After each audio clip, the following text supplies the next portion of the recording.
Now I got a pretty simple pattern for you today.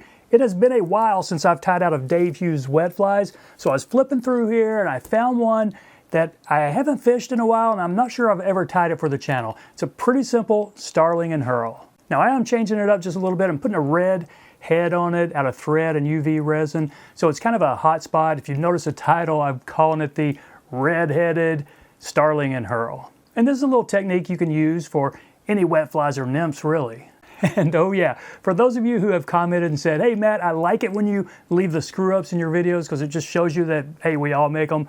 Well, you're really gonna like this one because I took this 3-minute tie and turned it into a 5-minute tie with, you know, a couple of nice mistakes.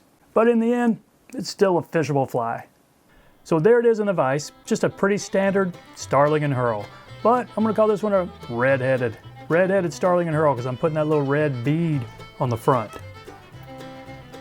Tying this on a size 14, 1 extra long barbless wet fly hook. And I'm going to use red thread because that's the color of the hot spot I'm going to go with. So catch it in anywhere here in the middle. And the one I had in the vise at the beginning, I did a little red butt on it, but I don't think that turned out, you know, you couldn't really see it. So I don't think that is a big deal. I'm going to skip it this time. So take your thread up a couple eye lengths back. Now we're going to catch in starling feather, just one of these little guys right here. And I'm going to do it like Dave Hughes did in his book. Catch it with the tips going forward, and then the stem, I can lay the stem down along the base of the hook shank here. And this is pretty delicate stuff, you can probably just break it. Okay, that should be fine right there. Now a couple strands Peacock Herl right here. I'm going to catch this in the back right here. Take it back as far back as I want the body to be. Now, did I leave enough right here to grab and break? Yeah, I sure did, that's fine. Now let's take our thread up right behind this. Now notice I left a little bit of room in front of this feather, so I'll have some room to wrap that collar hackle. Now just wrap these up. You could spin them together if you want.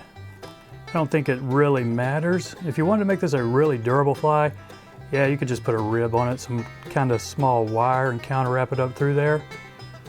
But honestly, my flies, if I lose one, if it falls apart because it's catching so many fish, then I've already had a good day and I'm happy anyway. Okay, now just catch this off 2 or 3 wraps, and you might be tempted to just break these. Sometimes when you do that though, it'll slip out from those thread wraps and then one of those strands will unravel on you.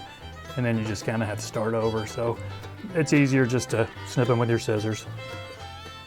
Now I'm just going to take my clamp hackle pliers and grab this by the tip as close to the end as you can get and still have enough to spin this.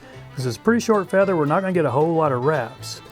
Now if we get, actually my thread needs to be up here. And whoop, there we go, just broke that thing, doggone it. Now, all right, what do you do when that happens? Well, you don't want to waste this fly, you just spent 3 minutes tying it. Grab you another starling feather right here. Now this time it's going to be a little trickier because we've got that Peacock Herl down there already. So we're just going to have to catch this in, do a little pinch wrap right there. So I told you these starling feathers are pretty delicate, and yes, they are. So let's get our thread back up in front of it. Just be careful with this little mess right here. So effectively, I'm taking a 3-minute tie and turning it into a 5-minute tie by, breaking that feather there. Just be careful with them. And don't worry too much if when you lay it down, the barbules are kind of pointing forward, because, we'll take care of that with our head here in just a second. Now I'm making all kinds of mess with this guy, aren't I? So that's fine though. That's totally fine. We don't tie perfect flies every time unless you're Barry or Clark, and then you're just a wizard at this stuff. All right, I think that was 4 wraps maybe. I'm gonna go ahead and catch this off with, let's go with 3. And now, don't even have to take this out of your hackle pliers. You can probably just break this tip off right there. Nope, can't do that.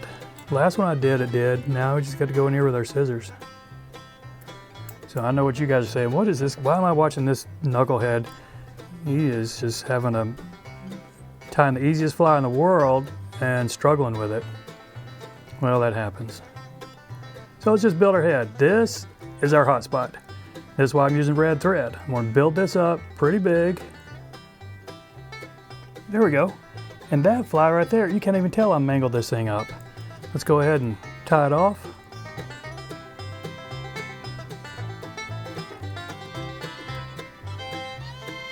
Now here's another tip I like to tell folks. If you use a lot of UV resin, get you one of these little bottles. This thing has lasted me pretty much all year, and I tie almost every day or every other day. This resin just lasts forever when you only use a tiny little drop at a time. So we got a tiny little drop right there, and then the stopper to this bottle, I'm going to spin it around, and it'll get us a big, almost like a bead head, really. It's going to be a hard, red looking bead right there. And if you got a rotary vise that you can spin quickly, just do that. It'll help, get that all the way around. Now put your light on it, 10 or 15 seconds, and there you go. A red-headed Starling and Herl. So thanks everybody, y'all take care, and we'll see you next time. All right everybody, thank you for sticking around, particularly through all those screw-ups.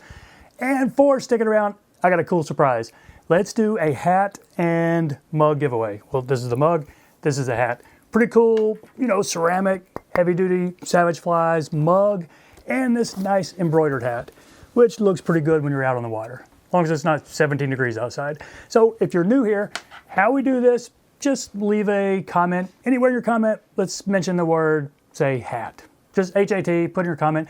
This video is going to be published Tuesday, January 8th, 2025. In a couple of days, I'll go to the random comment picker and pick a winner. Oh, I do need to caveat this.